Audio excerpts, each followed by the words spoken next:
Hi, welcome to SAPA DOSEN. My name is Haunan Damar. I am lecturer at Universitas Dian Nuswantoro. I am teaching international class of Faculty of Economics and Business. And I hope everyone is happy and healthy because happiness and health is important nowadays. Today I'm going to talk about manufacturing and service companies. First of all, let's talk about manufacturing first. The World Economic Forum defines manufacturing companies as organizations that produce tangible goods, such as machinery, equipment, or consumer products. Tangible means something that you can see, you can feel, or you can touch.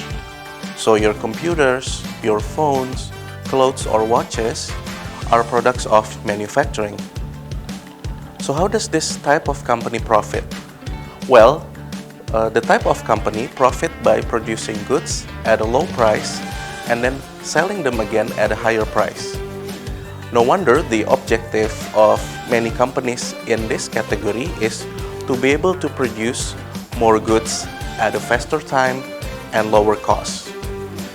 Another characteristics of a manufacturer is the presence of physical inventory.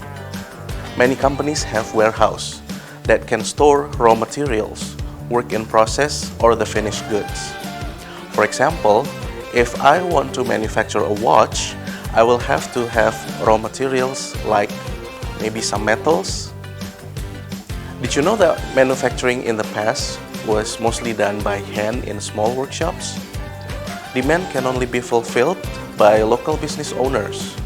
Production was slow and labor-intensive. So what is labor-intensive? It is when a product are mainly produced by human workers. Nothing is wrong with human, of course, but humans cannot produce as many goods as a machine. The period where many technological inventions took over human workers is called Industrial Revolution. This period created opportunities as well as problems. To better understand about manufacturing companies, let's talk about the Industrial Revolution.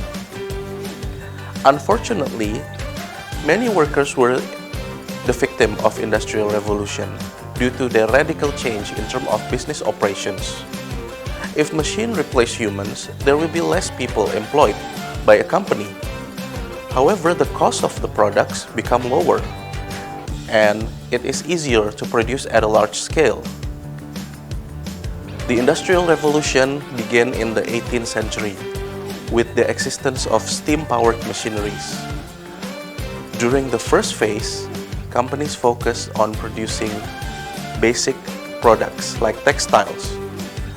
Textiles such as cotton and wool were produced. Simple products, more production. Now, in the second phase, the electricity discovery led many new industries to thrive, such as steel production, communication, and transportation. This happened during the 19th century, where it was possible for goods to be produced at a faster and more efficient way, allowing for large-scale international trade. The first and second era was about mass production of goods. We can create a few similar products at a high quantity. So, even though many products was available, people do not have many options. They are just cheap and sometimes they are not in good quality.